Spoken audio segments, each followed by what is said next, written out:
At 72, having lost her home, her money, and being abandoned by her own son in the middle of a desolate desert with no electricity or running water, with no one knowing whether she was alive or dead, that's what Martha Ellison had to face. Her son, Dylan, drained her savings before driving away without a word of farewell. But he didn't know that this elderly mother held a secret that money couldn't buy. Follow my story to the end, like and comment with the city you're viewing to let me know how far this story has come. I want to tell you something nobody tells you about getting old. It doesn't happen all at once. It happens in pieces. A doctor's appointment here, a missed phone call there, a son who used to call every Sunday, then every other Sunday, then maybe once a month if you were lucky. If you didn't ask too many questions, if you didn't remind him of things he'd rather forget. My name is Martha Ellison. I was 72 years old the week my son drove me into the desert and left me there to die. I didn't know that's what he was doing at the time. I want to be honest with you, because if I'm not honest, none of this means anything. I trusted him. Right up until the truck pulled away and the dust settled and I was standing there alone with 2 suitcases and a casserole dish I didn't even remember packing, I trusted him.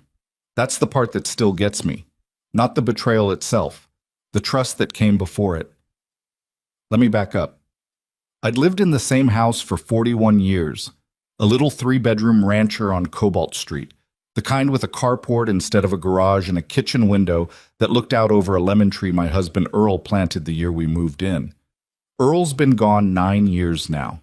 Heart attack, fast, no warning, the kind of death that leaves you standing in a hospital hallway wondering what you're supposed to do with your hands. I raised our boy in that house. I buried my husband from that house. I thought I'd die in that house too, in my own bed, with the lemon tree still throwing shade across the kitchen floor in the late afternoon. I didn't understand, not really, how much that house had become me. Until it wasn't mine anymore. The trouble started 2 years before any of this, when the property taxes jumped and my fixed income didn't. I'd worked 30 years as a school cafeteria manager. Not exactly the kind of career that builds you a fortune, but it builds you a pension, a small one, and Social Security on top of that, and I figured between the two I'd be fine. I was fine for a while. Then the assessments went up twice in 18 months because some development company decided our little stretch of road was emerging, whatever that means, and suddenly I owed $4,000 more a year than I had the year before. I didn't tell Dylan how bad it had gotten. That's on me. I'll own that mistake, because pride is its own kind of poison, and I drank plenty of it. I didn't want my son to see his mother struggling. I wanted him to see me the way he'd always seen me, capable, steady, the one who held things together when his father died, the one who never asked anybody for anything. So when the second tax notice came, the one with the red stamp on it, I didn't call him. I called a man named Gary Pruitt instead, a financial consultant whose flyer had been sitting in my mailbox for 3 weeks. Reverse mortgage, he said. Keep the house, get the cash, no payments until you pass or move out. It sounded like a gift from God, except I'm not going to use that word in this story because some things don't deserve to be spoken of in the same breath as what happened to me. Let's just say it sounded like a miracle. It wasn't. By the time I understood the fees, the interest, the fine print buried 6 pages deep about what happens if you fall behind on insurance or upkeep, by the time I understood any of it, I'd already signed. And 18 months later, when a pipe burst under the house and I couldn't cover the repair, the loan went into default, and Cobalt Street, my Cobalt Street, the house with the lemon tree, was not mine anymore. That's when I finally called Dylan. "Mom, why didn't you tell me sooner?" he said, and I remember the sound of his voice, how careful it was, how it didn't quite match the words. There was something underneath it, something I should have heard and didn't, because mothers hear what they want to hear from their sons. We're built that way. It's not smart. It's just true. "I didn't want to bother you," I told him. "You've got your own things going on." "Mom," he sighed, long and heavy, like I was the burden, not the bank, not the consultant who'd sold me a lie wrapped in a brochure. "You should have called me first. That's what family's for." I want you to remember that sentence. That's what family's for. Hold on to it, because it's going to come back around. And when it does, it's going to cut. Dylan came to help me pack out the house. 3 days, That's all it took to put 41 years into boxes. You'd be surprised how fast a life folds down when it has to. He was sweet during those 3 days, sweeter than he'd been in years, bringing me coffee in the mornings, telling me not to worry, that he had a plan, that he'd found a place for me, a fresh start, somewhere quiet where I could really rest. I should have asked more questions. I know that now. But grief does something to your judgment. Losing that house felt like losing Earl all over again, like losing the last room where his voice still echoed if I stood still enough. And I wasn't thinking straight. I was just grateful somebody was steering the ship, because I didn't have it in me to steer it myself. There was one thing I did do right, though. One thing. Years before any of this, back when Earl was still alive, back when Dylan was 25 and already showing me the shape of the man he'd grow into, a man who borrowed money and was slow to pay it back. A man who had a way of making his problems sound like everyone else's responsibility. Earl and I sat down with a lawyer named Phyllis Granger. We didn't have much, but we had 40 acres out past Coldwater Ridge that Earl's father left us, scrubland mostly, the kind of dirt nobody wants until somebody finds something underneath it. And buried in that scrubland, unbeknownst to almost anyone, were mineral rights. Earl's grandfather had held on to them out of stubbornness more than foresight, and Earl had done the same, and when the energy companies started sniffing around that part of the county about a decade back, those rights started to mean something. Not yet a fortune, but something. The kind of something that grows. Earl made me promise the year before he died that whatever happened, those mineral rights would never go into anything that could be touched, sold, signed away, or seized. Not by debt, not by hardship, not by anyone, including our own son, if it ever came to that. He didn't say it like an accusation. He said it like a man who knew his boy better than the boy knew himself. Dylan's got a good heart, Martha, he told me, lying in that hospital bed with tubes running into the back of his hand. But a good heart and a steady hand aren't always the same thing. Protect this. Protect it even from him, especially from him if it comes to that. So I did. Phyllis helped me move those rights, along with the deed restrictions tied to them, into an irrevocable trust. The kind that can't be unwound, can't be borrowed against, can't be touched by anybody but the named beneficiaries under conditions I alone controlled. I told no one. Not Dylan, not my sister, not the women in my book club who knew everything else about my life down to what I had for breakfast. I told no one because Earl asked me not to, and because some part of me, some part I didn't want to look at directly, already understood that the day might come when I'd need a door nobody else knew existed. I didn't know how soon that day would come. The drive out to my fresh start took almost 5 hours. Dylan said it was a property a friend of his managed, a quiet little farmhouse out past the county line. Good for getting your bearings while we figured out the next steps. He talked the whole way, more than he usually did, filling up the silence with stories about his job, his girlfriend Renee, plans he had for the future. And somewhere around hour 3 I noticed the towns getting farther apart, the gas stations getting fewer, the land turning from green to brown to the color of an old bruise. Dylan, honey, where exactly are we going? Almost there, Mom. Just relax. The farmhouse sat alone at the end of a dirt road that hadn't seen a grader in years, ruts deep enough to rattle my teeth. It was a single story, gray wood gone silver with age, a porch that sagged on one end like a man favoring a bad hip. No other houses in sight, no power lines running to it. Not that I noticed at first, not until the sun started going down and Dylan flipped a switch inside the door, and nothing happened. Power's not connected yet, he said. I'll get it sorted this week. For now I brought you some supplies, lanterns, water, that kind of thing. I should have felt the wrongness of it right then. Some animal part of me did, I think, because my stomach dropped the way it does on the first big hill of a roller coaster, that sick lurch before your mind catches up to what your body already knows. But I didn't say anything. I told myself he was just disorganized. Dylan had always been disorganized, leaving things to the last minute, scrambling, apologizing, fixing it eventually. I told myself this was just one more example of that. He helped me carry my 2 suitcases inside.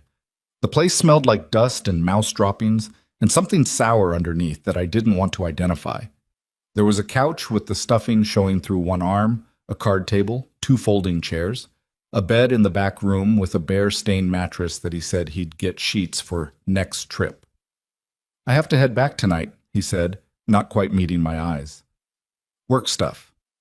But I'll come back Thursday with the rest of your things, and we'll get the power turned on, and it'll feel like home in no time. Thursday, I repeated. Thursday, he said. I promise, Mom. I want to tell you I had some kind of premonition standing on that porch, watching his taillights bump down that rutted dirt road and disappear into the dark. But I didn't. I just felt tired. Bone tired. The kind of tired that comes from packing up your whole life in 3 days and driving 5 hours into the unknown. I went inside, lit one of the lanterns he'd left, and I sat down at that card table and I cried for a while, quietly. The way you cry when you don't want anyone to hear you, even though there was no one within 20 miles to hear me anyway. Thursday came. Dylan didn't. I told myself there'd been an emergency. Work, traffic, car trouble.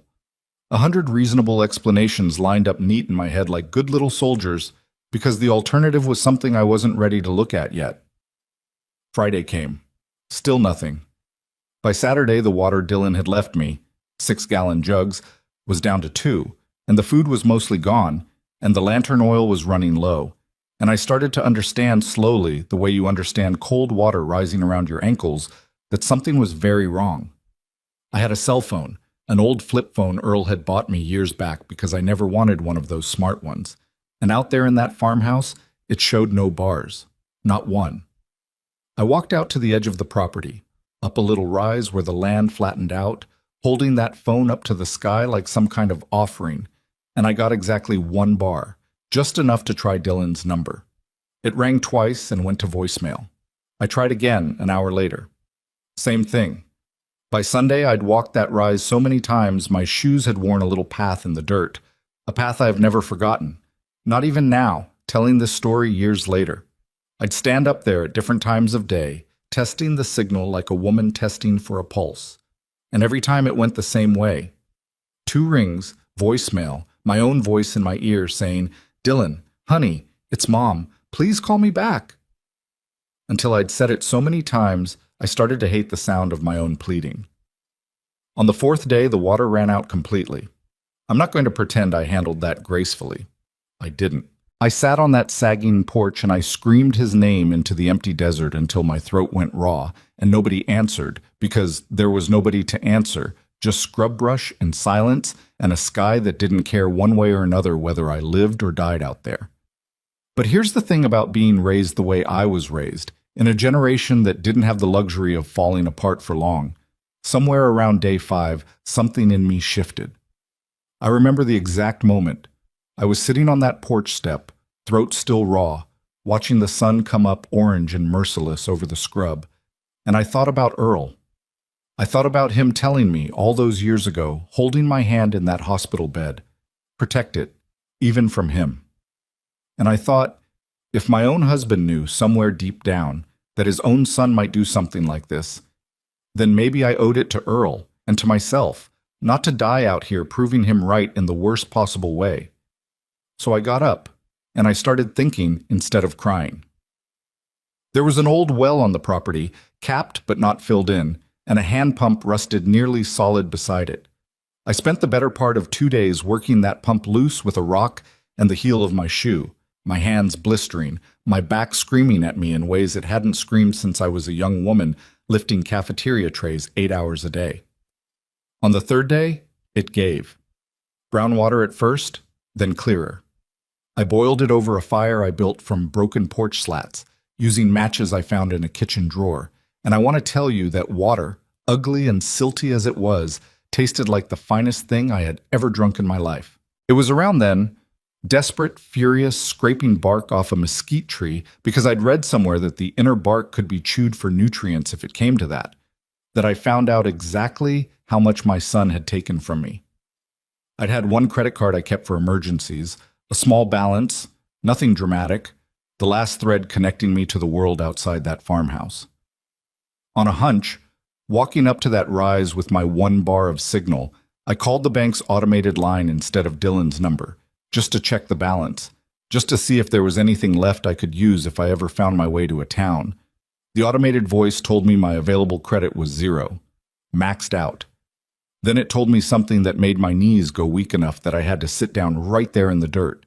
There had been a transfer 3 days before Dylan drove me out here, moving the last of my savings account, the $4,000 I had left after the house sold for almost nothing to cover the reverse mortgage debt, into an account I didn't recognize. I sat in that dirt for a long time. I'm not ashamed to tell you that. I sat there and I let myself understand what I'd been refusing to understand all week, that this wasn't disorganization, this wasn't an accident, or a busy week, or bad luck with the truck. My son had driven me out into the desert, stripped what little money I had left, and left me there hoping, I have to believe this, even now, even though it makes my chest hurt to say it, hoping I would either give up and die quietly or get desperate enough to sign something he wanted signed. There was only one thing left with my name on it that he hadn't gotten his hands on yet. One thing Earl had hidden so well that even our own son had never heard a whisper of it. He didn't know about the trust. He thought I had nothing left to protect. That's what made him bold enough to do what he did. He genuinely believed that out here, broken and broke and alone, I'd have nothing left to bargain with. That whatever was coming next would be entirely on his terms. I want you to sit with that for a moment. The way I had to sit with it in that dirt, under that brutal desert sun, blisters on my palms, and grief sitting in my chest like a stone. My own son looked at his 72-year-old mother and calculated that I was worth more to him broken than whole. That my dignity, my safety, my life, weighed less on his scale than whatever debts or wants were chewing at him hard enough to make this seem like a reasonable plan. I didn't have a phone that worked beyond that one bar on the rise. I didn't have a car. I didn't have money or power or anyone who knew exactly where I was, because Dylan, I'd realized later, had been careful about that too, vague with everyone, including my sister, about where exactly he'd set Mom up. I had a falling down farmhouse, a hand pump, a few cans of food I'd be rationing for I didn't know how long, and a secret folder of documents sitting in a fireproof box back at Phyllis Granger's office 200 miles away, documents my son didn't even know existed. It wasn't enough to save me that day. I want to be honest about that too. This isn't a story where the cavalry rides in on day 6 and everything's fine. I was still alone out there, still scared, still rationing water I'd pumped from a well that might have been making me sick for all I knew. But it was enough to keep one small, stubborn coal of something burning in my chest that wasn't quite hope yet, but was at least the cousin of hope. Spite, maybe, or just plain refusal. Because somewhere in that dirt, wiping the tears off my face with the back of a blistered hand, I made myself a promise. I was not going to die out here proving my son right about what an old woman is worth once she's of no more use to anybody.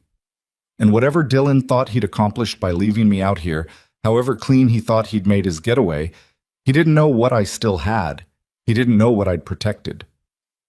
And one day, when he came looking for the money he assumed I still had hidden somewhere, the way greedy men always assume there's more, he was going to find out exactly how wrong he'd been about his mother. I got up off the ground. I dusted off my dress, the same flowered house dress I'd been wearing for 6 days straight by then, stiff with sweat and dust. I walked back down that little rise toward the farmhouse, toward the well I'd have to keep pumping, toward whatever came next, because there was nothing else to do but keep going.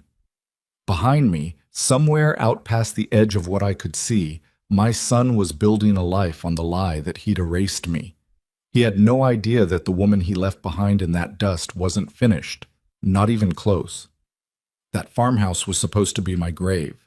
Instead, it became the place where I learned exactly what I was made of, and exactly what I still had left to fight with. The well water made me sick the first week. I won't dress that up. I spent 2 days curled on that stained mattress, with my stomach turning itself inside out, sweating through the one sheet I had, wondering if this was how it ended.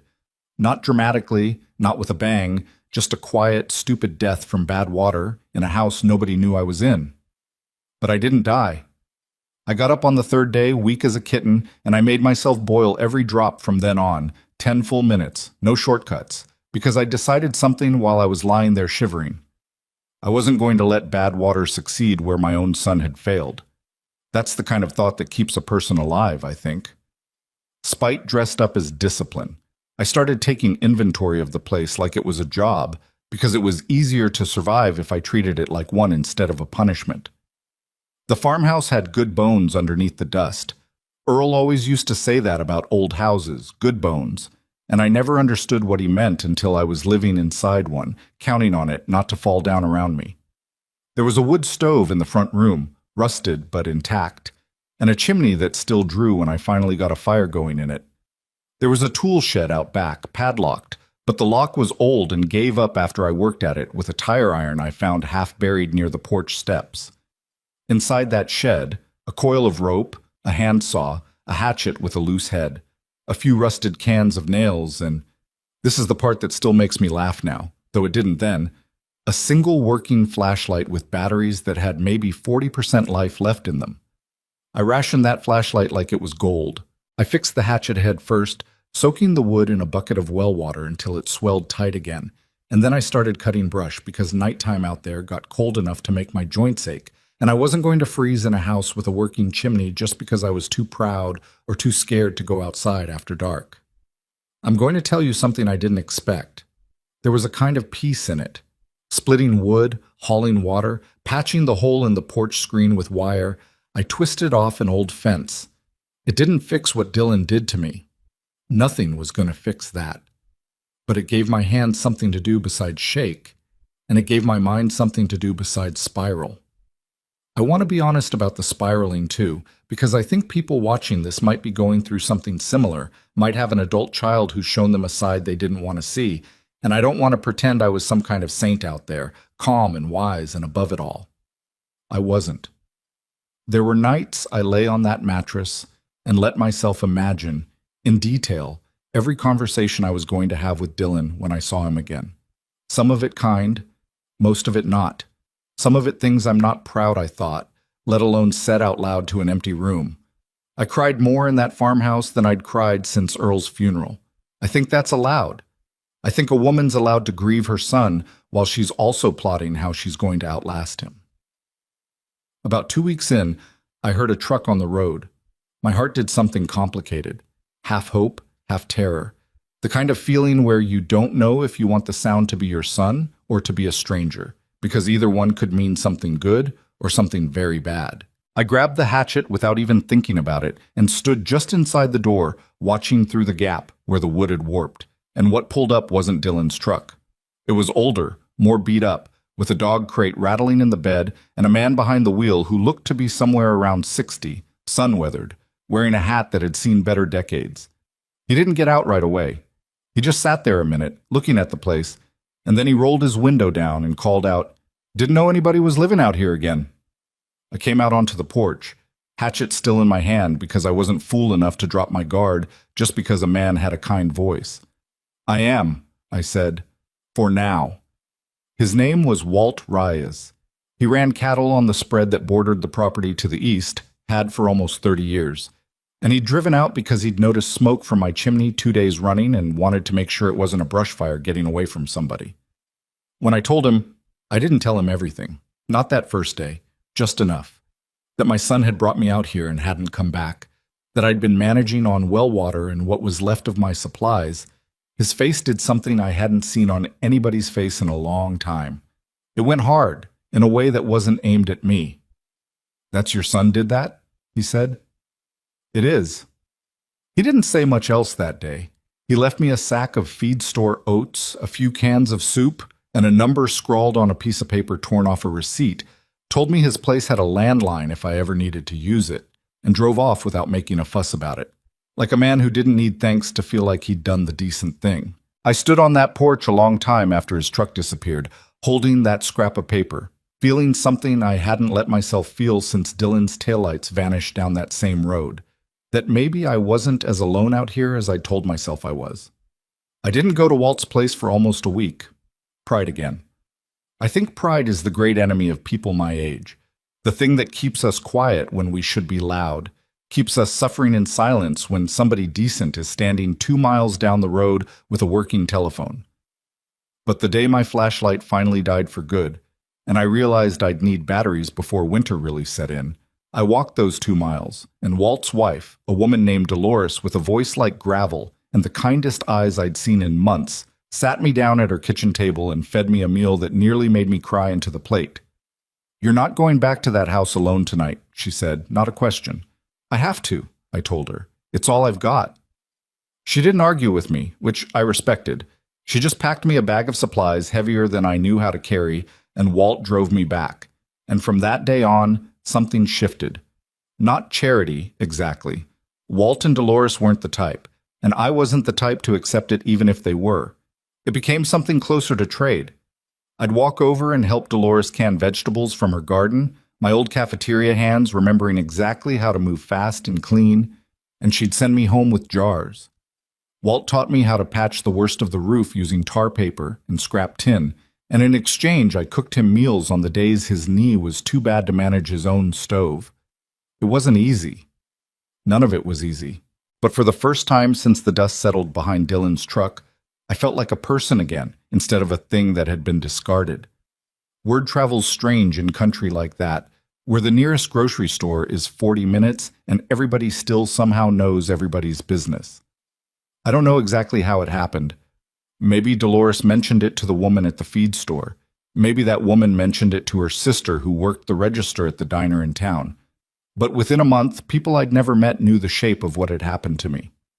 An old woman left out at the Carver place, that's what they called the farmhouse, the Carver place, after some family long gone, left out there by her own boy and surviving on grit and a neighbor's kindness.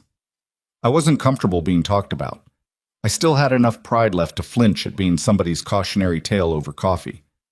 But I'll admit there was a strange comfort in it too, knowing that even out in that empty stretch of desert, my story wasn't going to just disappear quietly the way Dylan had probably planned.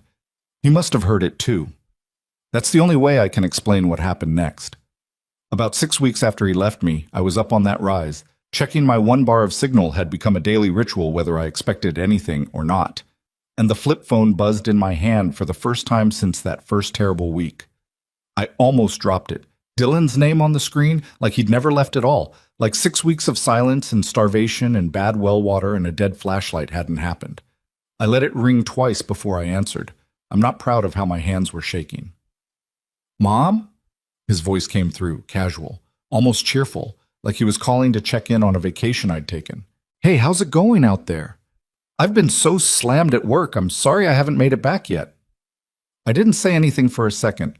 I just stood up there on that little rise with the wind pulling at my hair, and I let the silence stretch, because I wanted him to feel even a fraction of what 6 weeks of silence had felt like on my end. "Dylan," I finally said, "I had no water. I had no food. I've been pumping well water by hand and boiling it over a fire I built myself, and I got sick enough I thought I might die in that bed. And you're calling to tell me you've been slammed at work? Mom, come on. Don't be dramatic. I told you I'd get back as soon as I could. You took my money." That stopped him. I heard it stop him, that little catch in his breath before he found his footing again, and it told me everything I needed to know. That this wasn't a misunderstanding, that he'd known exactly what he'd done and had simply been hoping I'd be too broken to notice, or too broken to do anything about it if I did. "I was going to explain that," he said, and his voice had changed now, gone careful, the way it always went when he was building toward asking me for something. "Things have been tight, Mom. Renee and we've got some debts, and I just needed a little breathing room, and I was going to pay it back, I swear. I just needed—" "You left me in the desert, Dylan. I set you up somewhere safe. That's not— Mom, that house has a roof. It has walls. I wasn't just going to leave you on the street. You left me somewhere with no power and no water and no way to call for help, and you took the last $4,000 I had in the world, and then you disappeared for 6 weeks. My voice was steady. I want you to understand how strange that steadiness felt to me in the moment, because inside I was anything but steady. I was shaking. I was furious. Some old wounded part of me still wanted desperately for him to apologize and mean it. To be the boy who used to fall asleep against my shoulder on long car rides. Not this man on the other end of the phone already pivoting toward his next excuse. But my voice came out steady. I'd learned that much from 6 weeks of hauling water and splitting wood. You left me to die out here. That's not fair, he snapped. And there it was. The anger, quick to the surface now that guilt hadn't worked. I didn't leave you to die. Don't be so dramatic. People live without power all the time. You're acting like I dropped you off in the middle of nowhere with nothing. You did drop me off in the middle of nowhere with nothing. A pause. Then quieter, in a tone I recognized from when he was a boy and knew he'd been caught. I'll come by next week. I'll bring some money, get things sorted, okay?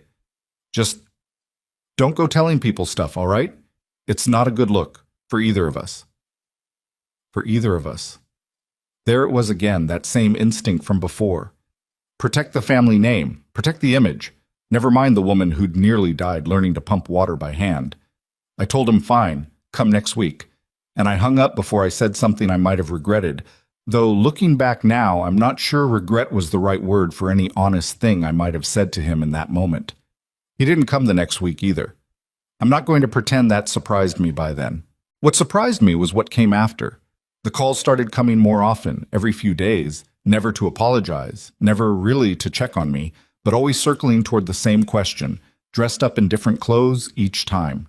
Did I know where the deed to the house in Cobalt Street had ended up after the sale?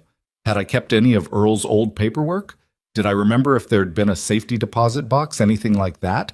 Anything he should know about for tax purposes? I started to understand somewhere around the fourth or fifth call that this had never been about a fresh start for me at all. He thought there was more. He thought somewhere, hidden away, his mother was sitting on money he hadn't found yet. And every single one of those calls was a fishing expedition dressed up as concern. Walt was the one who said it plainest, sitting on his porch one evening while Dolores shelled peas beside us and the sun went down orange over the scrubland. "Boy didn't leave you out here to punish you," he said, working a piece of leather tack between his thick fingers. "He left you out here thinking you'd get desperate enough to hand over whatever he thinks you're still hiding. He's not done with you, Martha. Men like that, they don't walk away clean. They circle back." I didn't tell Walt about the trust. I hadn't told anyone, not even Dolores, who I'd come to trust more than almost anyone outside my own family by then.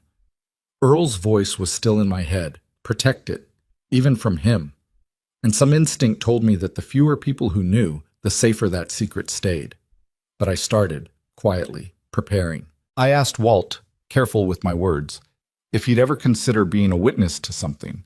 If it came to that, a witness to the state I'd been left in, the dates, the conditions. He said he would without even asking what for. Dolores started keeping a little notebook of her own, dates I'd come to their place, what I'd told her, what condition I'd been in. She didn't tell me she was doing it until much later, but I think some part of her, sharper than I gave her credit for at the time, already sensed where this was heading. By the third month, the farmhouse didn't look like the place Dylan had dumped me in anymore. The roof was patched. I had a working pump, a reliable fire, a little garden plot out back that Dolores had helped me start, beans and squash mostly, things that could survive the heat.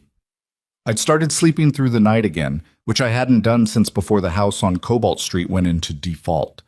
I want to tell you that all of that healing was just me being strong, but it wasn't.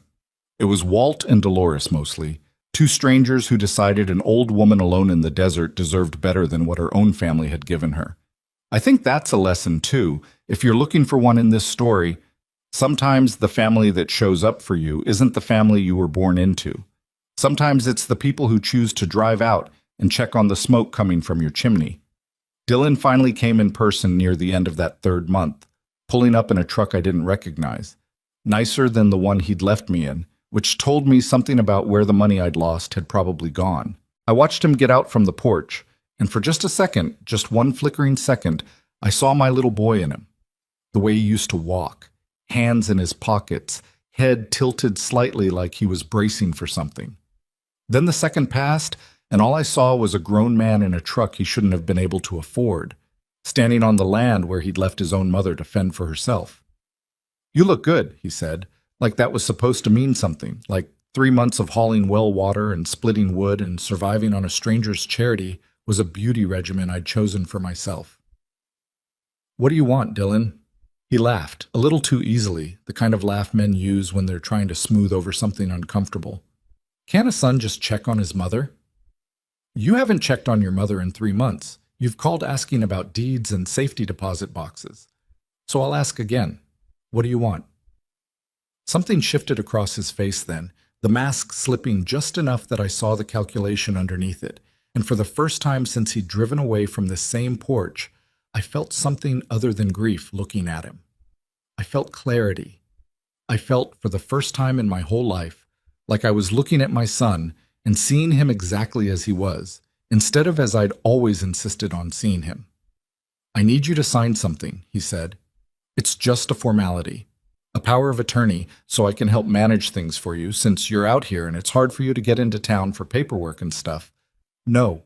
He blinked, like the word genuinely hadn't occurred to him as a possibility. "Mom, it's just so I can help you. You already helped yourself to $4,000, and 6 weeks of my life I'll never get back," I said, and my voice didn't shake this time. Not even a little. "I'm not signing anything you put in front of me, Dylan. Not now. Not ever again. Until I've had a lawyer look at every word of it." The mask came all the way off then, just for a moment, and what was underneath it wasn't a boy at all anymore. It was something colder, something that looked at his own mother and saw an obstacle instead of a person. "You don't have a lawyer," he said, and there was an edge in it I'd never heard him use with me before. "You don't have anything, Mom. I made sure of that." I stood very still on that porch, the same porch where I'd once screamed his name into an empty desert until my throat went raw, and I let him have his moment of believing that.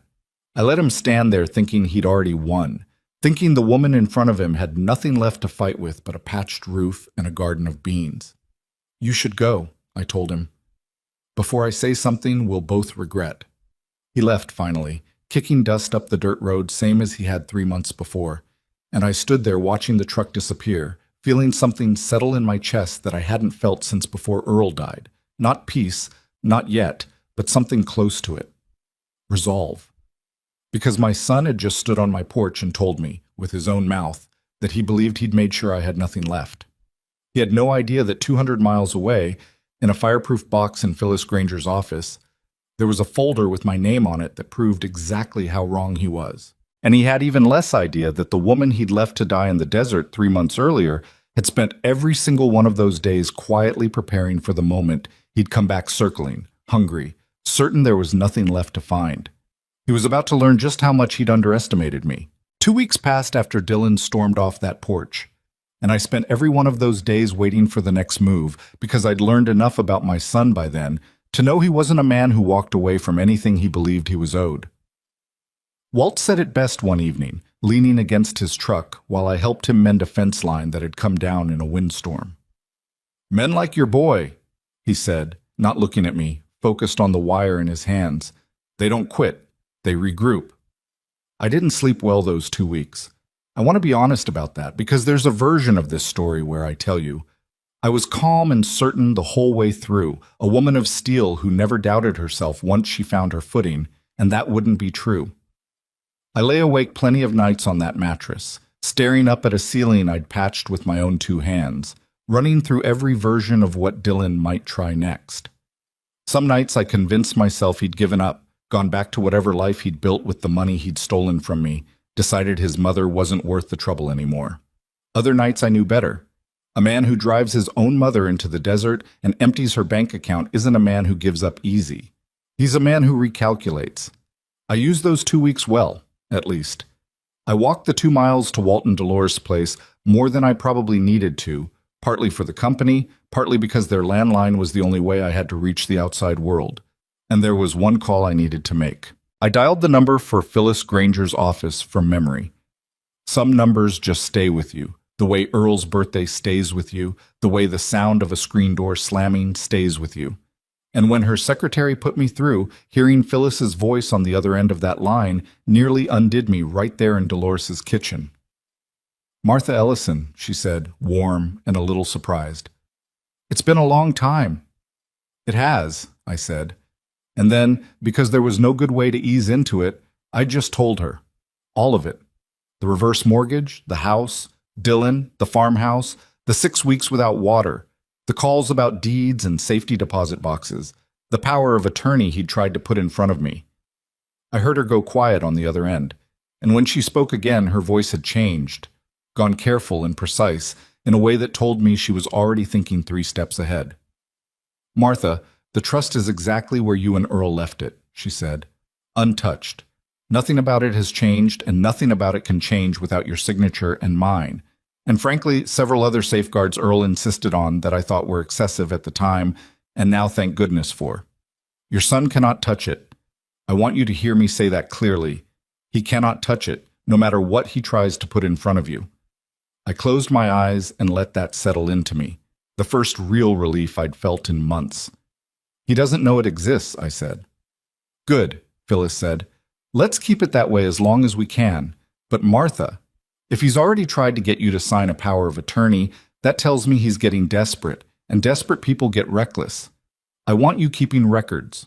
Everything he says to you, every paper he tries to hand you, write it down, date it, and if you can, don't sign anything in front of him alone. Can you do that? I told her I could. I didn't tell her how much that conversation had restored something in me I thought Dylan had taken for good. Not the money, never the money, that had been gone the day he drove away. What he'd taken, or tried to take, was my sense that I still mattered, that I was still a person with rights and resources and people in my corner, instead of just an old woman stranded in the desert waiting to be useful to somebody or forgotten entirely. Hearing Phyllis's voice, steady and certain, telling me my son could not touch what Earl and I had protected, that gave me back something Dylan had spent 3 months trying to grind out of me. Dolores started keeping that notebook in earnest after that call. I caught her at it one afternoon, sitting at her kitchen table with a little spiral notebook, writing the date at the top of a fresh page. And when I asked her about it, she just shrugged, matter of fact the way she was about most things. Figured somebody ought to keep track, she said. Man like that, he's going to lie about what happened out here eventually. Better there's a paper trail says otherwise. I didn't fully understand yet how much that notebook was going to matter. I just knew, sitting there in her kitchen with the smell of her cooking still in the air, that I was luckier than I had any right to be, to have landed, even by accident, even by abandonment, close enough to 2 people who'd decided to treat me like I was worth protecting. Dylan came back on a Tuesday. I remember it was a Tuesday because Dolores and I had been canning tomatoes that morning, and I still had the smell of them on my hands, sweet and a little sharp, when I heard the truck coming up the road. Same nicer truck as before, but this time he wasn't alone. There was a second man in the passenger seat, younger than Dylan, wearing a button-down shirt that looked out of place against that dusty road, carrying a leather folio under his arm like he was about to give a presentation instead of stand in front of a farmhouse in the middle of nowhere. I stayed on the porch. I'd decided already, after that call with Phyllis, that I wasn't going to let Dylan catch me off balance again. Wasn't going to let him walk up those steps and into my space without my having already planted my feet. Mom, Dylan said, climbing out of the truck with that same too easy smile he'd worn the last time, like nothing between us had happened, like 3 months of silence and theft and abandonment was just a rough patch between a mother and son who loved each other. This is Marcus. He helps with paperwork, legal stuff. I wanted to make sure everything was done right this time. Done right. I almost laughed at that, standing there on a porch I'd rebuilt with my own blistered hands, in a house he'd left me in to die. Done right. What kind of paperwork? I asked. Marcus stepped forward with the kind of smile men wear when they're selling something, opening that leather folio to reveal a stack of documents, official-looking, with seals and signature lines, and just enough legal language scattered through them to make an ordinary person's eyes glaze over before they got to the part that mattered. Mrs. Ellison, it's wonderful to meet you, he said. I understand there's been some confusion about the property situation, and we just want to get everything properly documented so there's no ambiguity going forward, for your protection as much as anyone's. What property, I said, flat, is there to document? I don't own property anymore. You all made sure of that. Dylan's smile flickered, just barely, but Marcus pressed on smooth as anything, the kind of smooth that told me he did this often, that he was practiced at walking onto porches and putting documents in front of people who didn't fully understand what they were signing. There's the matter of the Coldwater Ridge parcel, he said, watching my face carefully as he said it. The 40 acres. We understand it's still under your name, and given your current circumstances, Dylan felt it would be wise to consolidate management of the property under a single point of contact to streamline things and protect the asset from any complications. There it was. I felt something go very still and very clear inside me, the way a pond goes still, right before you see straight down to the bottom of it. Coldwater Ridge. The mineral rights. They knew. Or they suspected enough to come asking with documents already drawn up, ready for a signature, betting that an old woman 3 months broken down by hardship would be tired enough, scared enough, desperate enough to sign without reading too closely. "Where did you hear about Coldwater Ridge?" I asked. Dylan shifted his weight, and for just a second the mask slipped again, the way it had the last time he'd stood on this porch. "Dad's old paperwork," he said. "I found some files going through storage. I know there's mineral rights tied to that land, Mom. I'm not stupid. I figured it out a while back, actually. Figured that's probably why you've been managing all right out here, why you haven't come crawling back asking me for help. You've got something tucked away." I want you to understand what was happening in my chest in that moment, because it's the kind of feeling I don't think you can fully understand unless you've lived it. Part of me was terrified, genuinely, bone-deep terrified, because if he'd connected those dots, if he understood there was something valuable still tied to my name, then the calm, slow life I'd been building out here with Walt and Dolores was about to get a lot more dangerous. But another part of me, a part that had been growing steadily stronger every single day since that first morning I'd pumped well water until my hands bled, felt something almost like relief. Because if Dylan thought the mineral rights were still sitting there in my name, unprotected, waiting for him to claim, then he didn't know about the trust. He thought he'd found the treasure map. He had no idea the treasure had already been moved. "Sign right here," Marcus said, sliding the folio toward me, pointing to a line near the bottom of the top page with a pen already uncapped in his hand. "And we can get this whole situation resolved today. No more uncertainty for anyone." I didn't reach for the pen. "What exactly does this say I'm signing?" I asked. "It's straightforward," Marcus said, that smooth salesman's patience starting to fray just slightly at the edges. "It transfers management authority of the Coldwater Ridge property and any associated rights to Dylan, as your designated representative, given the difficulty of your current living situation. It's really just a formality to protect the asset. It's a quitclaim," I said. Marcus blinked, just slightly, just enough to tell me I'd surprised him.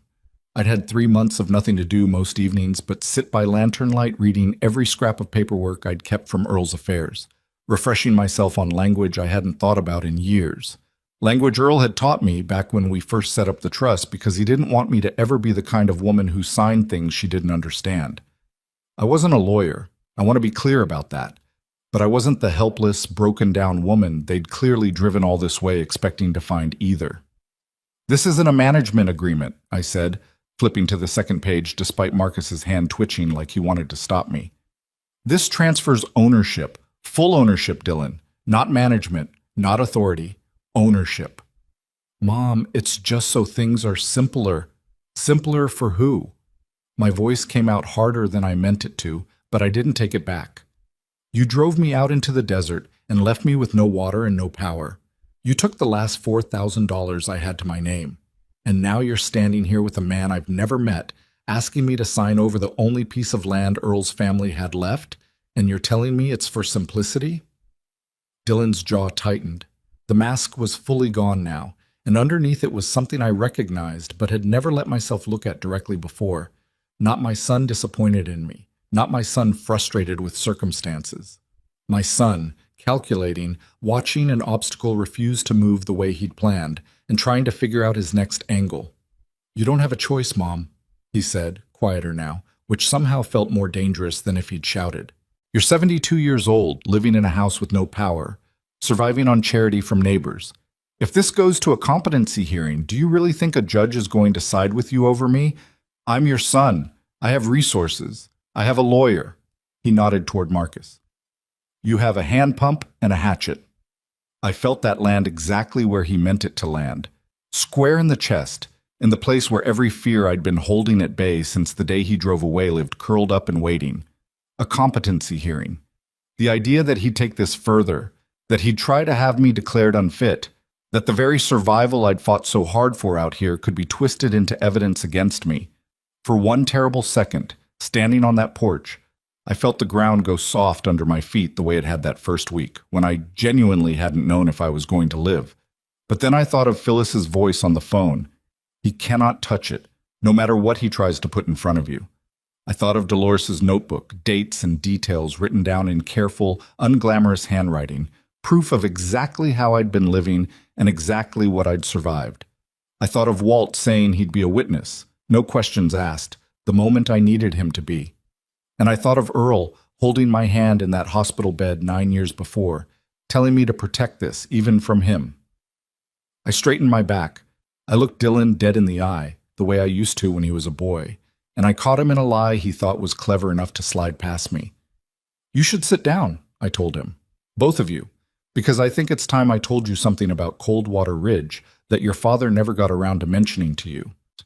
Marcus glanced at Dylan, uncertain now, the salesman's confidence cracking just slightly at an old woman's steady voice instead of the trembling signature he'd driven out here expecting.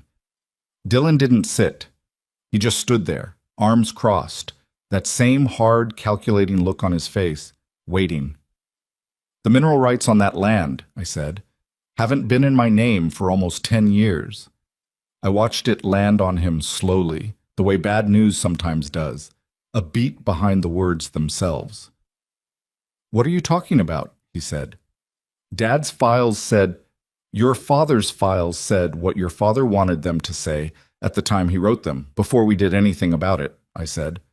"Earl and I went to Phyllis Granger almost a decade ago, when you were 25, and we put those mineral rights, along with the legal protections tied to them, into an irrevocable trust." "Do you know what irrevocable means, Dylan? It means it cannot be undone.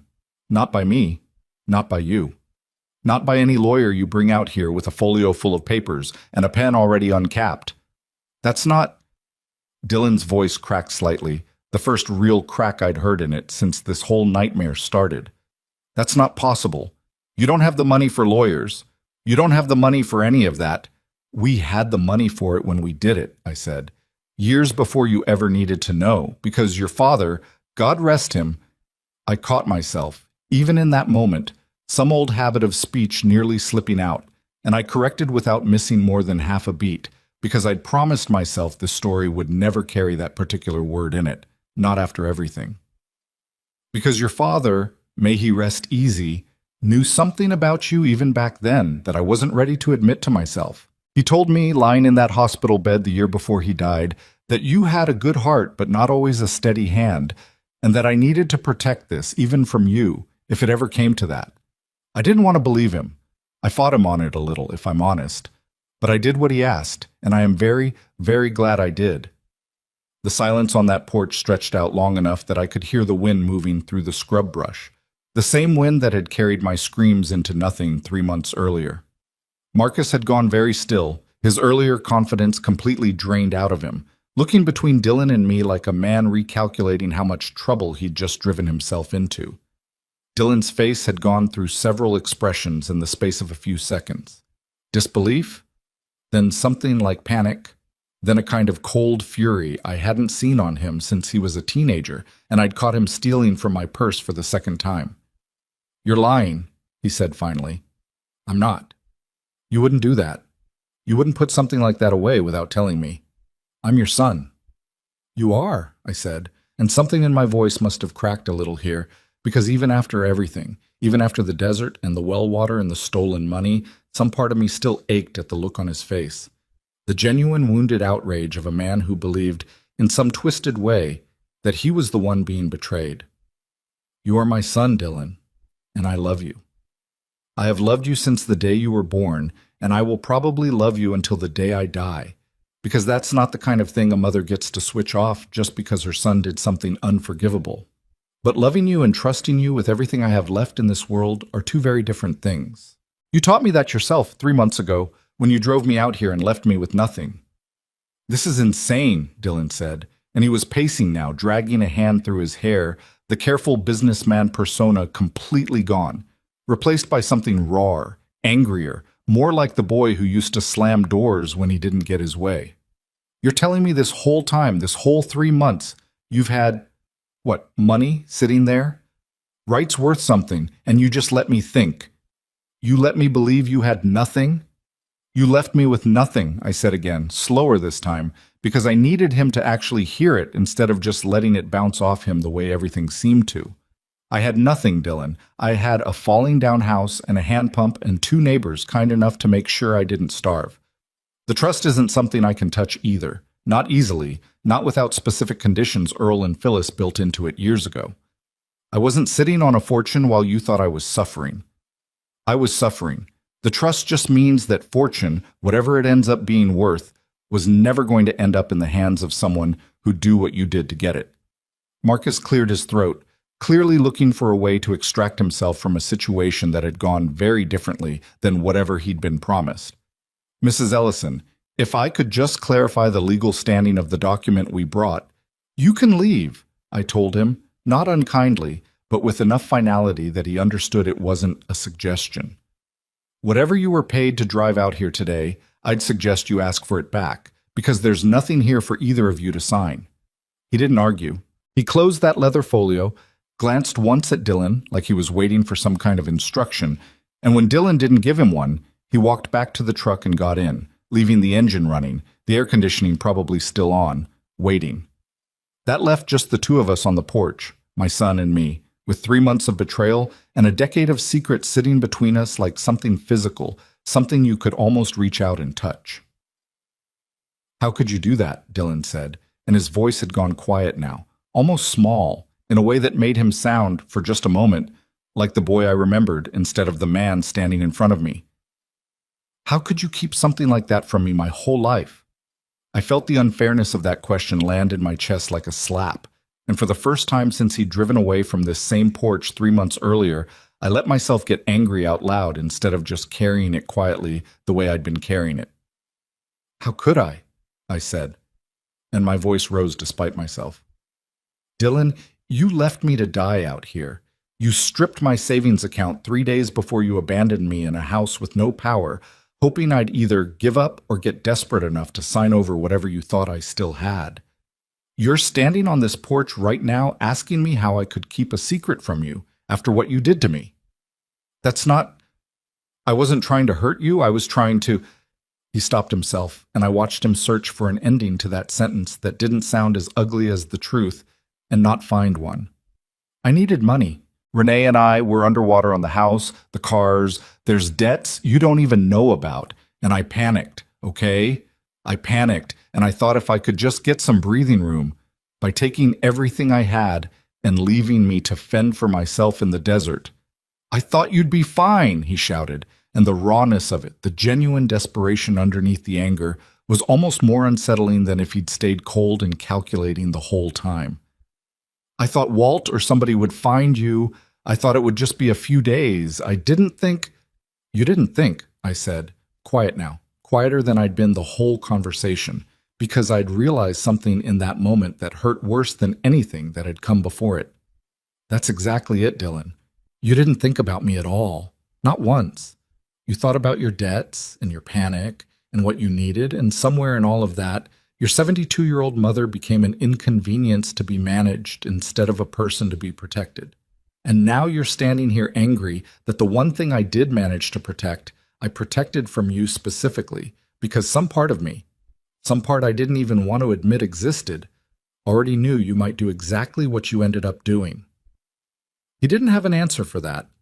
I watched him stand there on that porch, hands at his sides, something working behind his eyes that I couldn't fully read. Guilt, maybe, or just the cold math of a man realizing his plan had failed completely. That the leverage he thought he had didn't exist. That the woman he'd left for dead in the desert had quietly outmaneuvered him from 200 miles away without him even knowing the game was being played. What happens now? He finally said, and there was something almost pleading in it, though I couldn't tell if it was genuine remorse or just the panic of a man realizing he had nothing left to bargain with. Now, I said, you're going to get back in that truck and you're going to leave. And I want you to understand something before you go, Dylan, because I don't know if I'll get another chance to say it as clearly as I can say it right now. What you did to me wasn't a mistake. Mistakes are forgetting to call, or showing up late, or losing your temper once and apologizing after. What you did was a choice. You made a choice to take everything I had and leave me somewhere you thought I'd either disappear quietly or come crawling back desperate enough to sign away whatever was left. And I am done being a person you can make choices like that about." I expected him to argue. Some part of me, I think, was braced for it, for the explosion, for the old familiar pattern where Dylan pushed and pushed until I gave in just to keep the peace. But he didn't. He just stood there a long moment, looking at me like he was seeing something for the first time, and then he turned and walked back to the truck without another word, and I watched him climb in beside Marcus, and I watched that nicer truck pull away down the same rutted road his old one had disappeared down 3 months before. I sat down on the porch steps after he left, my legs suddenly unsteady underneath me, the adrenaline that had carried me through that entire confrontation draining out all at once. I sat there a long time, watching the dust settle on that road, feeling something complicated move through me. Not triumph, not exactly, because there was nothing triumphant about watching your own son's face when he realizes he tried to rob his own mother twice and failed both times. It was something closer to grief mixed with relief. Two feelings I hadn't known could occupy the same space in a person's chest until that afternoon. I want to tell you I thought that was the end of it. I want to tell you Dylan drove away that day, and some part of him came to his senses. That shame did what love hadn't managed to do and brought him back around to being the son I'd raised instead of the man he'd become. But I'd lived long enough by then, and I'd learned enough about my own son in those 3 months to know better than to believe that. Men who calculate the way Dylan had calculated, who panic the way Dylan had panicked, who lie the way Dylan had lied to my face on this very porch twice now. Men like that don't simply give up because their first plan failed. I called Phyllis again 2 days later, my hands not quite steady on Dolores's phone as I told her everything that had happened. The documents, Marcus, the quitclaim language, Dylan's threat about a competency hearing. She went quiet for a moment on the other end, and when she spoke again, her voice had that same careful precision I'd heard from her the first time, except sharper now, more urgent. "Martha," she said, "I need you to listen to me very carefully. If he tried to get you to sign a quitclaim on Coldwater Ridge, and he's already mentioned a competency hearing, that tells me he's not done. That tells me he's escalating, and people who escalate like that usually have a deadline pushing them. Debts, desperation, something forcing their hand. I want you to come in. I want to get a formal record of everything that's happened. The abandonment, the stolen funds, today's incident, on file, properly documented, before he tries anything else." "I don't have a way to get to you," I said. "I don't have a car, Phyllis. I don't have money for a bus, even if there were one running anywhere near here." There was a pause, and then she said, in a tone that told me she'd already made up her mind about something, "Then I'll come to you." She did, 3 days later, driving out herself in a sensible gray sedan that looked entirely out of place bouncing down that rutted dirt road, carrying a briefcase full of paperwork and a recorder. She asked permission to use before she turned it on. She sat with me at that same card table where I'd cried alone my very first night in that farmhouse, and she had me tell the whole story from the beginning, slow and careful, while Walt and Dolores sat nearby, ready to add their own accounts of what they'd witnessed over the past 3 months. It was while we were sitting there, going through dates and details, that Phyllis looked up at me with an expression I hadn't seen on her face before, something sharper than concern, something closer to the look of a person who's just spotted an opportunity in the middle of a mess. "Martha," she said slowly, "I want you to understand something. Everything you've described to me, the abandonment, the theft of your savings, the forged, or at least misleadingly presented documents Dylan brought out here, the threat of a competency hearing used as leverage, this isn't just a family falling out anymore. This is fraud. This is elder financial abuse, and quite possibly criminal abandonment depending on how a prosecutor wants to look at it. If you want to pursue this formally, we have more than enough here to make that happen." I sat with that for a long moment, looking around that little farmhouse I'd turned into something livable with my own 2 hands, thinking about the well water and the patched roof and the months I'd spent rationing batteries and crying myself to sleep on a stained mattress while my son built a new life on the money he'd stolen from me. I thought about Earl and the promise I'd made him and the promise I'd made myself that morning on the porch step when I decided I wasn't going to die out here proving him right. "Do it," I told Phyllis. "Whatever it takes.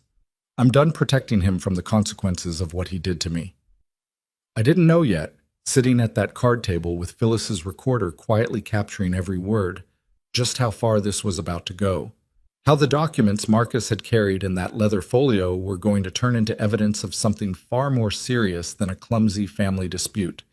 How the calls Dylan had made over those 3 months were going to be pulled and traced and laid out for investigators to see exactly the pattern they formed. I didn't know that the man who'd left me to die in the desert thinking I had nothing left to protect was about to find out that the one secret he'd never uncovered was about to become the very thing that brought his entire careful plan crashing down around him. All I knew, sitting on that porch as Phyllis's car disappeared back down the dirt road, was that for the first time since my son had driven away 3 months before, I wasn't the one who should have been afraid anymore. The weeks after Phyllis drove back out of my life that day, I kept waiting for something to feel different, and nothing did. Not at first. That's the part nobody tells you about doing the right thing, the brave thing, the thing your husband would have wanted you to do. It doesn't come with fireworks. It comes with paperwork. It comes with waiting by Dolores's landline for callbacks that take 3 days longer than promised, with filling out forms in careful handwriting because your hands still shake a little when you write your son's full legal name next to the word respondent. Phyllis had connected me with a detective out of the county sheriff's office, a woman named Renata Cole, broad-shouldered, soft-spoken, the kind of person who took notes without making you feel like you were a case file instead of a human being. She drove out to the farmhouse herself about 10 days after Phyllis's visit, sat with me at that same card table, and asked me to walk through everything one more time, slow, in order, while she wrote in a notebook that looked a lot like the one Dolores had been keeping. "I want to be straight with you, Mrs. Ellison," she said, when I'd finished. "Cases like this, financial exploitation of an elder by a family member, they're more common than people think, and they're harder to prosecute than people think, because juries don't always want to believe a son could do this to his own mother. But what you've got here is stronger than most. The bank transfer 3 days before he left you out here, that's not circumstantial, that's documented. The abandonment itself, with witnesses who can speak to the conditions you were living in, that's strong too. And the quitclaim attempt, with an actual document and a name attached to the man who drew it up, that's the kind of thing that turns a he said, she said into a paper trail a prosecutor can actually work with." "What happens to him?" I asked, and I want to be honest, my voice cracked a little on the word him, because even after everything, even after 3 months in the desert and a porch confrontation that had stripped away whatever was left of my illusions about my son, some small, stupid, stubborn part of me still flinched at the idea of Dylan in handcuffs. "That depends on a lot of things," Renata said, "but Mrs. Ellison, I want you to hear this part clearly, because I think it matters. What he did to you isn't a private family matter the law doesn't care about. Elder abandonment, financial exploitation of a vulnerable adult, these are crimes, real ones, with real consequences, precisely because people like your son count on families staying quiet. Shame keeps a lot of cases like this from ever seeing a courtroom. You don't have to carry that shame, he does." I didn't realize how badly I'd needed somebody to say that to me until she did. Sitting there in that farmhouse, listening to a detective tell me, plainly, that the shame belonged to Dylan and not to me. It cracked something loose in my chest that had been sitting there, tight and silent, since the morning I woke up to find my bank account empty. The investigation moved faster than I expected once it started.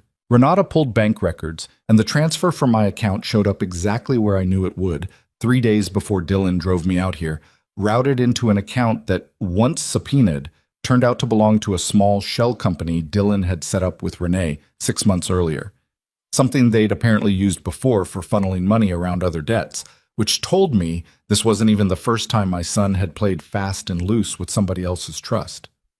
Marcus, the man with the leather folio, turned out to be easier to crack than I think Dylan had counted on. He wasn't a real estate attorney at all, just a paralegal who'd lost his license 2 years earlier for falsifying notarizations on a different case, and the moment Renata's office reached out to him, he folded fast, handing over texts between himself and Dylan that laid out, in Dylan's own words, exactly what they'd been planning. I didn't see those texts myself until much later, during the proceedings, and I want to tell you, reading my own son's words on a printed page describing me, calling me the old lady, writing that I'd be easy once I was broken down enough, that the quitclaim would clean this whole thing up before she figures out what's actually out there. I want to tell you I expected it to hurt less. Having already lived through the worst of what he'd done to me, it didn't hurt less. It hurt in a different place. The desert had hurt my body. Those texts hurt something underneath that, some last small hope I think I'd been carrying without fully admitting it, that maybe somewhere in all of this, Dylan had at least seen me as a person and not as an obstacle with a bank account attached.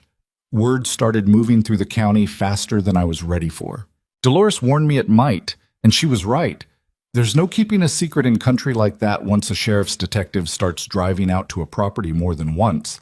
Once people start putting together that the old woman at the Carver place wasn't just down on her luck, she'd been put there on purpose by her own son. The woman at the feed store asked me about it directly one afternoon, gentle but plain, no pretense. And when I told her the truth instead of brushing past it the way pride would have had me do 3 months earlier, something in her face changed, and she told me her own mother had gone through something similar with her brother years back. Money disappearing, promises broken, and that she was glad somebody was finally doing something instead of just letting it slide the way her family had. I started hearing variations of that story more than once. An aunt whose nephew had drained her accounts and nobody ever pressed charges. A grandfather whose grandson had moved into his house and slowly taken over everything, signature by signature, until the old man had nothing left and nowhere else to go. I want to tell you, sitting in Dolores's kitchen, hearing these stories one after another, I started to understand that what had happened to me wasn't some freak cruelty, some isolated tragedy. It was a pattern.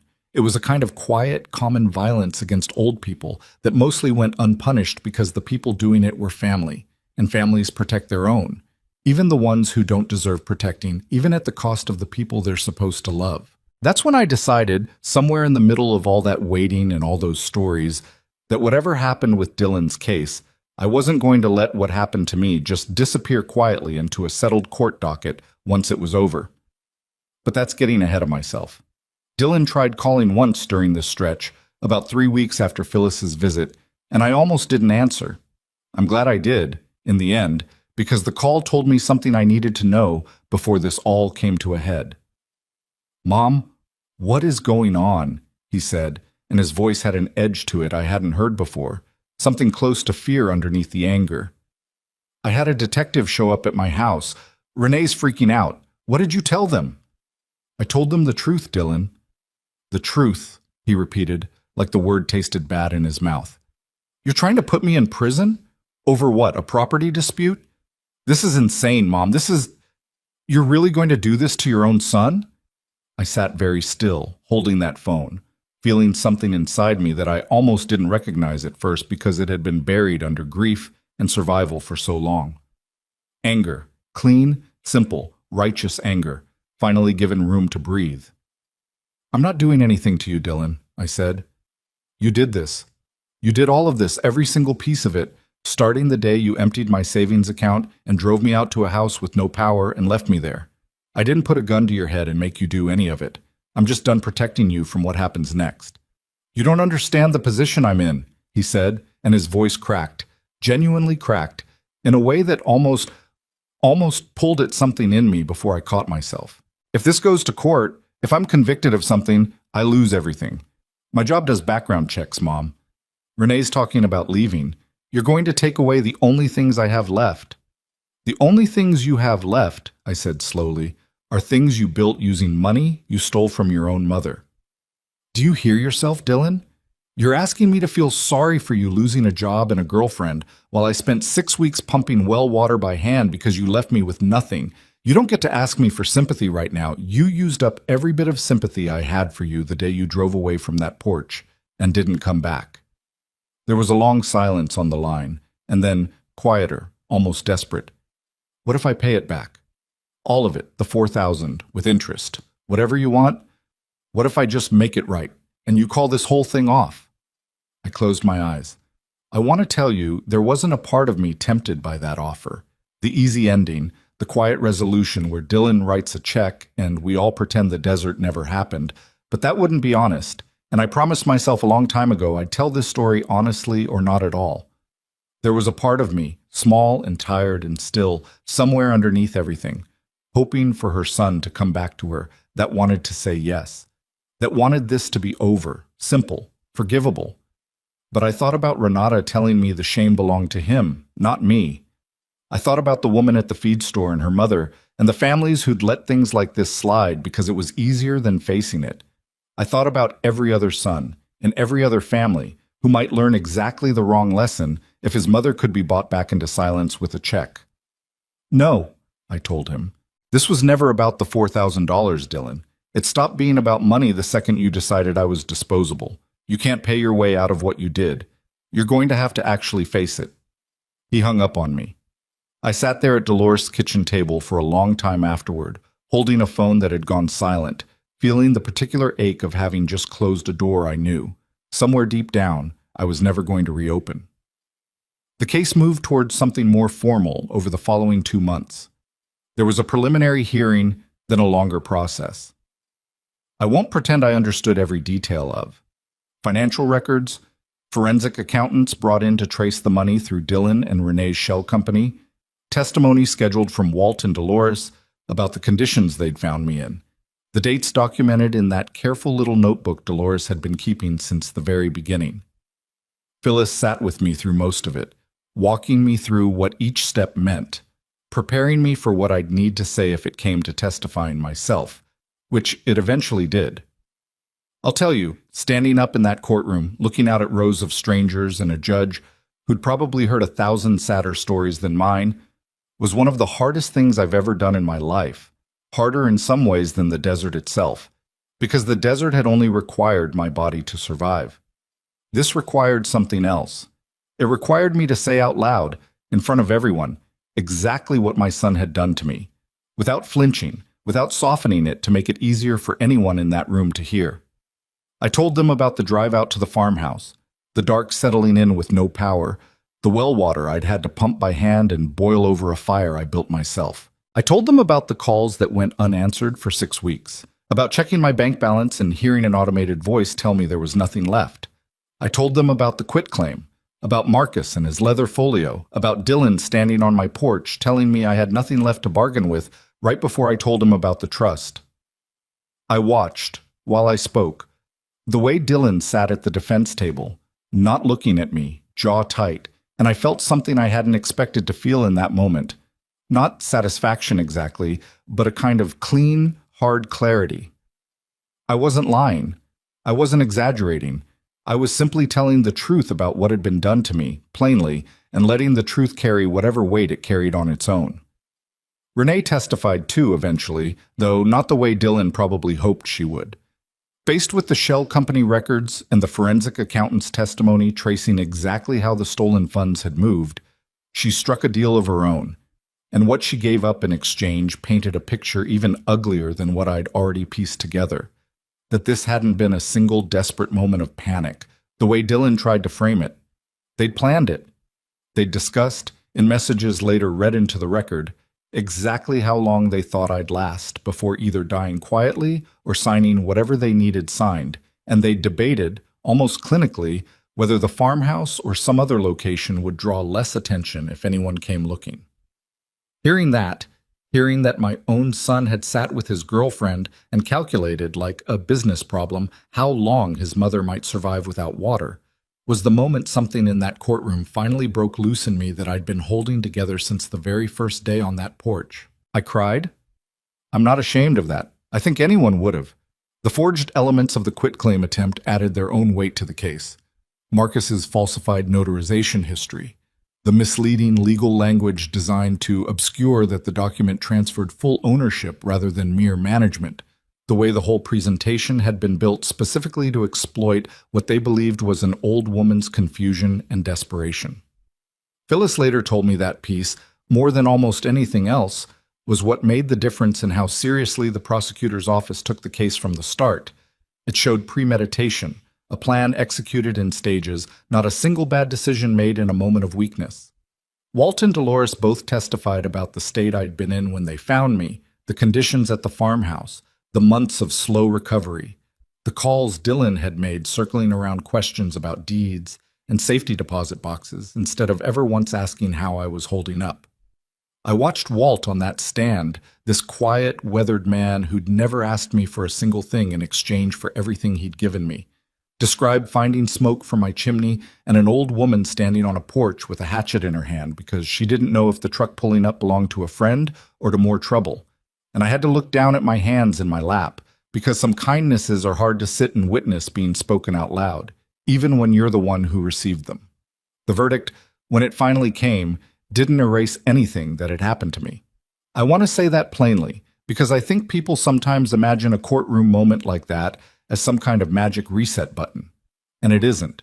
Dylan was convicted on charges related to financial exploitation of an elder, fraud, and account tied specifically to the conditions of my abandonment, the kind of charge, Renata told me afterward, that exists precisely because lawmakers somewhere had finally acknowledged that leaving a vulnerable person without resources, intentionally, in a remote location, is its own particular kind of violence even if no hand is ever raised. He didn't go away for as long as some part of me, in my angrier moments, might have wished. The legal system rarely gives you the full satisfaction you're hoping for. I've learned that much. But he lost his claim to anything tied to my name, permanently and on the record. He lost the job that did background checks. Renee did leave, in the end, the conviction making whatever future they'd been planning together impossible to hold on to. And the shell company, the one they'd used to hide my stolen $4,000, was unwound entirely. The funds, what remained of them after legal fees, ordered returned to me as restitution. I sat in that courtroom after the verdict was read, and Dylan finally looked at me, really looked at me, for the first time since this whole process had started. I don't know exactly what I expected to see in his face in that moment. Some part of me, even then, was braced for one last flash of cold calculation, one last attempt at manipulation. Instead, what I saw looked almost like grief, real grief, the kind that comes when a person finally understands they've lost something they can't get back simply by wanting it badly enough. He didn't say anything to me as they let him out. I didn't say anything to him either. There wasn't anything left to say that hadn't already been said. On that porch, in that desert, in 3 months of silence followed by stolen money and forged documents, and a girlfriend's testimony that painted a portrait of calculated cruelty, I still, even now, find hard to fully square with the boy who used to fall asleep against my shoulder on long car rides. Outside the courthouse, Walt and Dolores were waiting, and Phyllis, and even Detective Cole, who didn't usually stick around for the aftermath of her cases, she told me, but had wanted to this time. I stood on those courthouse steps in the afternoon sun, surrounded by people who'd chosen, freely, with nothing to gain, to stand beside an old woman the rest of her own family had decided was worth abandoning in the desert, and I felt something settle into my chest that I hadn't felt in longer than I could remember. I wasn't afraid of my son anymore. I want to sit with that sentence for a moment, because I think it's the truest thing I can tell you about everything that happened up to that point. For 3 months, longer, really, for years if I'm honest about the slow accumulation of small fears that had been building long before the desert, I had organized so much of my life around not upsetting Dylan, around managing his moods, around protecting him from consequences, around making myself smaller and quieter so he wouldn't have a reason to pull away from me. Standing on those courthouse steps, restitution ordered, conviction on the record, I understood that whatever fear I'd been carrying around my own son for years had finally, completely drained out of me. He couldn't hurt me anymore. Not because he'd changed, not because he was sorry, but because I'd stopped being a woman who could be hurt that way, by anyone, ever again. Phyllis hugged me before she left, which surprised me, because she wasn't usually a woman given to hugging her clients. "You did something important today, Martha," she said. "Not just for yourself. I've had 3 other calls this month from people who heard about your case, asking how to protect themselves, how to set up something like what you and Earl did all those years ago. You don't know how many people you might be helping just by refusing to stay quiet about this." I didn't fully understand what she meant by that, not yet, not standing there still raw from everything the trial had dredged back up. It would take me a while longer, sitting back at the farmhouse with the desert quiet around me again, to start thinking seriously about what came next, about what it might mean to take everything I'd survived, everything Earl had protected for me, and turn it into something more than just my own quiet ending. But that night, driving back to the farmhouse with Walt, watching the same stretch of road that had once carried Dylan's taillights away from me into darkness, I looked out at the desert and felt, for the first time since I'd arrived there, that it didn't look like a grave anymore. It looked like the beginning of something I hadn't let myself imagine yet. It took me almost a year after the trial to understand what Phyllis had meant, standing on those courthouse steps, telling me I didn't know how many people I might be helping just by refusing to stay quiet. I'd gone back to the farmhouse expecting, I think, to simply live out whatever years I had left in that small, patched-together piece I'd built with Walt and Dolores. The garden, the wood stove, the quiet rhythm of a life nobody could take from me anymore. I didn't expect the calls. They started slow. A woman 2 counties over, calling Phyllis's office after reading a small piece about the case in a regional paper, asking how an old woman with no money and no car had managed to protect 40 acres of mineral rights from her own son. Then a man whose elderly father had just been moved into a back bedroom by a nephew who'd stopped letting anyone else visit, asking if there was anything that could be done before it was too late. Then a social worker, then another, then a county elder services office, all of them circling around the same exhausted, frightened question: what do we do when the danger is family? I didn't have all the answers. I want to be honest about that because I think too many stories like this end with somebody suddenly transformed into an expert, wise and certain. And that wasn't me. I was just a 73-year-old woman who'd survived something terrible and happened to have a lawyer willing to keep answering her phone. But I had something most of these people didn't have yet, which was proof that it could be survived, that an old woman with a hatchet and a hand pump and one stubborn secret could come out the other side of betrayal still standing. Sometimes that's worth more than expertise. Sometimes a person just needs to look at somebody who made it through and believe for the first time that they might make it through too. It was Dolores, actually, who said the thing that finally cracked something open in me. We were sitting on her porch one evening, shelling peas the way we had so many times that first year, and she said without much fanfare, the way she said most important things, "You know this house is going to sit here empty when you're gone, Martha, unless you do something with it first." I looked at her. What am I supposed to do with a falling down farmhouse in the middle of nowhere? "Same thing you did with yourself out here," she said. "Fix it up. Make it useful. You think you're the only old woman in this country whose own family decided she was disposable? You think Walt and I are the only neighbors who'd show up if somebody needed us to?" I thought about that for a long time after she said it. I thought about the woman from the feed store and her mother. I thought about the calls that had started coming in, person after person, all of them circling the same fear, nowhere else to go, nobody else to call, family that had turned predator instead of protector.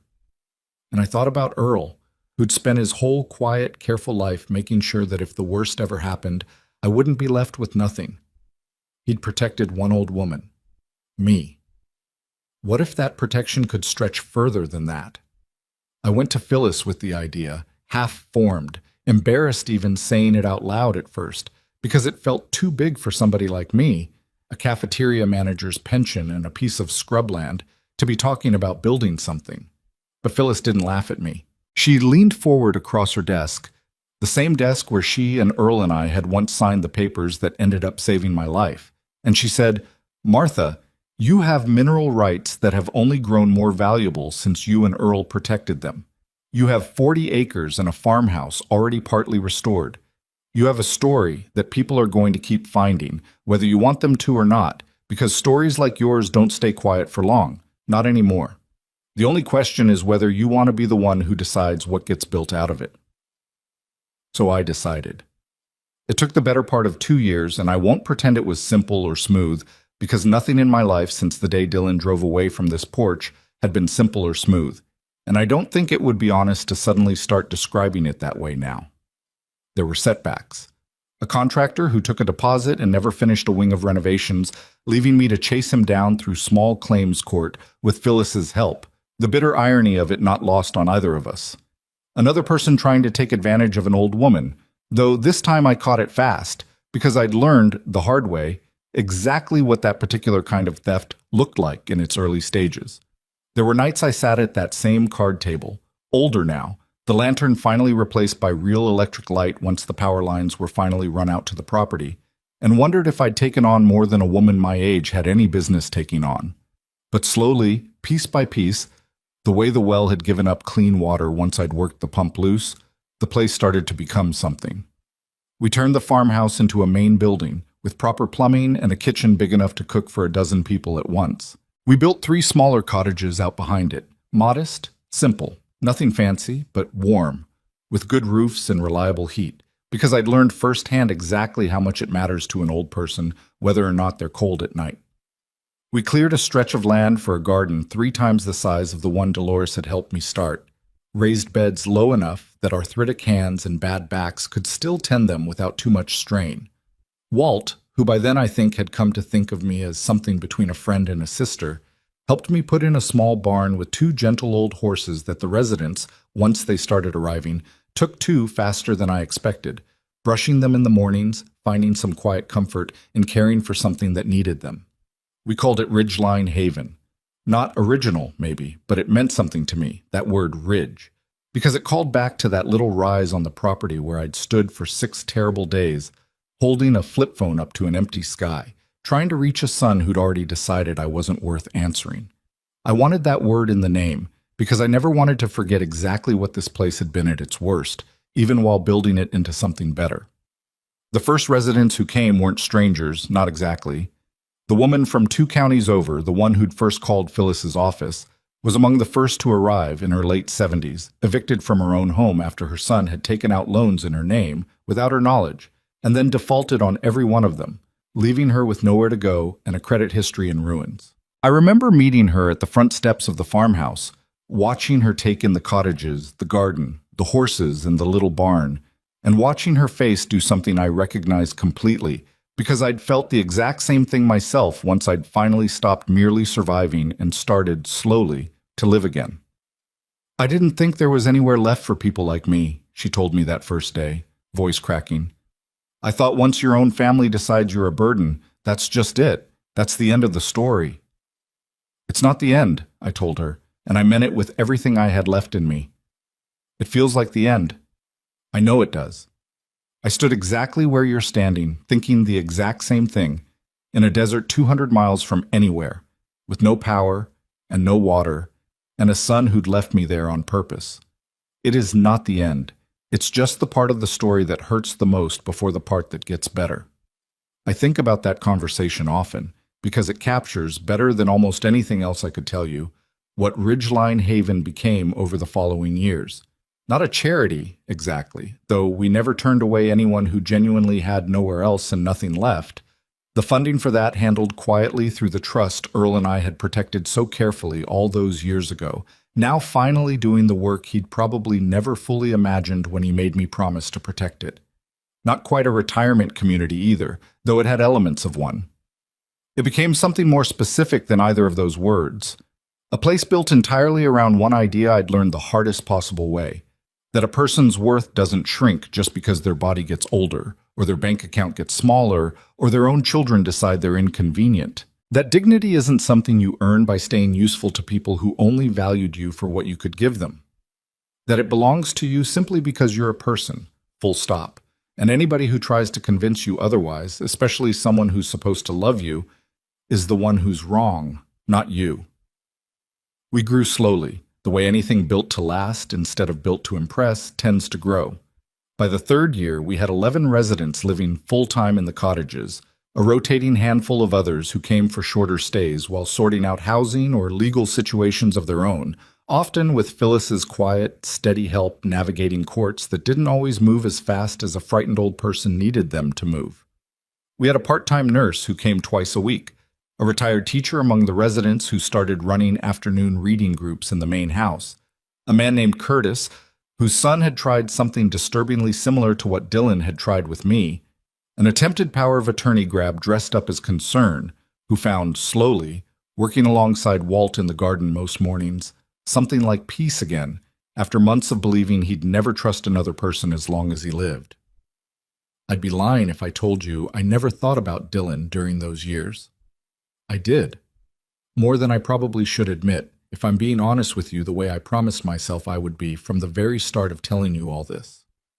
There's a particular kind of grief that doesn't go away just because justice gets served, just because a courtroom hands down a conviction and a judge reads a sentence into the record. It's the grief of loving somebody who showed you, with total clarity, exactly who they were capable of being when it mattered most, and having to live the rest of your life holding both things at once.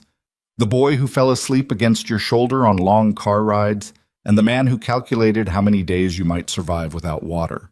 He wrote to me once, about 2 years after the trial, a short letter, careful in its phrasing, the kind of letter I think a person writes when they've had a long time in a quiet place to think about what they did. He apologized. I believe, as much as I'm able to believe anything about Dylan anymore, that some part of that apology was genuine. He asked if there was any chance, someday, of starting to rebuild something between us. I thought about that letter for a long time before I answered it. I talked it over with Phyllis, with Dolores even, a little, with the residents at Ridgeline Haven who'd come to know enough of my story to understand what that letter might mean to me. In the end, I wrote back, and I told him the truth. The same truth I'd been learning to live by ever since that first morning I got up off the dirt and decided I wasn't going to die out there proving him right. I told him I forgave him in the sense that I no longer wanted to carry hatred for him, because hatred is its own kind of prison, and I'd spent enough of my life imprisoned by other people's choices. But I told him forgiveness and trust are two completely different gifts, and that trust, once a person breaks it the way he'd broken it, isn't something that gets handed back automatically just because enough time has passed and enough remorse has been expressed. I told him if he wanted any kind of relationship with me going forward, it would have to be built slowly, carefully, with nothing assumed and nothing demanded, on my terms instead of his, because I had spent too many years letting our relationship run on his terms and look exactly where that had taken both of us. I don't know, even now, exactly what our relationship will become. We exchange letters occasionally. He's never asked me for money again, not once, and there's a part of me that notices that, weighs it, understands it as one small data point in a much longer process of finding out whether the man my son has become after everything is capable of being someone I can trust even a little. I'm not in a hurry to find out. I learned, the hardest way a person can learn something, that I don't owe anyone access to my trust just because we share blood. Not even him. What I think about more than Dylan, if I'm honest, is the version of myself I was before that drive into the desert. The version who didn't tell her son how bad the property taxes had gotten because she didn't want him to see her struggling. The version who signed a reverse mortgage from a stranger's flyer because she was too proud to ask her own family for help. The version who stood on a porch watching her son's taillights disappear and told herself it was probably just disorganization, just a busy week, just one more example of a pattern she'd been making excuses for since he was a teenager taking money out of her purse. I don't blame that woman, not anymore. I understand her. I understand how a whole life of being told, quietly, in 1,000 small ways, that a mother's job is to make things easy for everyone else, can leave a person without the instincts she needs to protect herself, when protecting herself is exactly what the moment requires. But I am not that woman anymore, and I don't think I ever will be again. That's the thing I try hardest to pass on to every person who comes through the gates at Ridgeline Haven, whatever their particular story of betrayal looks like, because every single one of them carries some version of mine. The parent who gave too much for too long, who mistook silence for strength, who learned far too late that love isn't supposed to cost you your safety, your dignity, or your last $4,000. I tell them what I wish somebody had told me before Dylan ever loaded those 2 suitcases into his truck. That love is not a transaction. That a child who truly loves you does not require your suffering as proof of your devotion, does not measure your worth by what you're still able to give them, does not see your vulnerability as an opportunity instead of a responsibility. Real love protects. It doesn't calculate. It doesn't drive you out into the desert and hope you'll either disappear quietly or come crawling back desperate enough to sign whatever's put in front of you. I tell them, too, that protecting yourself isn't selfish, isn't cold, isn't some failure of the warmth a mother or father is supposed to carry for their children no matter what. Earl understood that long before I did. He sat in a hospital bed with tubes in the back of his hand and told me to protect what we'd built, even from our own son, because he loved that boy enough to want better for him than the version of himself Dylan might become if nobody ever drew a line he couldn't cross. I think about that more now than I ever did when Earl first said it to me. Boundaries aren't the opposite of love. Sometimes they're the last, hardest, truest expression of it. The thing you do not because you've stopped caring, but because you understand. Better than the person you're protecting yourself from, exactly what they're capable of becoming if nobody ever makes them face it. 5 years now, since that first night in the farmhouse, since I sat alone at that card table and cried until the lantern burned low, certain in some small, terrified corner of myself that I might actually die out there before anyone ever came looking. 5 years since I pumped that first ugly mouthful of well water and decided it tasted like the finest thing I'd ever had. I stood on the porch of the main house at Ridgeline Haven last spring. The same porch, rebuilt now with proper railings and a fresh coat of paint. The same spot where Dylan once told me I didn't have anything left to bargain with. And I watched 11 residents and their families gathering in the yard below for what had become an annual spring dinner. Long tables set up under string lights Walt had helped me hang. The smell of Dolores's cooking drifting out from the kitchen. The sound of laughter. Real laughter. Not the careful, managed laughter of people pretending everything is fine, but the genuine sound of people who'd found something they'd stopped believing they were allowed to have again. I thought about Earl that evening, the way I still do most evenings, wondering what he'd make of what I'd built out of the thing he'd asked me to protect all those years ago. I think he'd be proud. I think he'd recognize, in the careful way I structured the trust to keep funding the place long after I'm gone, the same instinct he'd had himself, sitting in that hospital bed, thinking 3 steps ahead about how to protect the people he loved from harm he could already see coming. I think he'd tell me I waited too long to stand up for myself, and he'd be right about that too. But I think, more than anything, he'd be glad that the worst thing his son ever did to me ended up becoming the foundation for something that's now protecting dozens of people who have nobody else standing in their corner. I lost my house on Cobalt Street. I lost the lemon tree Earl planted, the kitchen where I raised my son, 4 decades of a life I thought I'd grow old and die inside.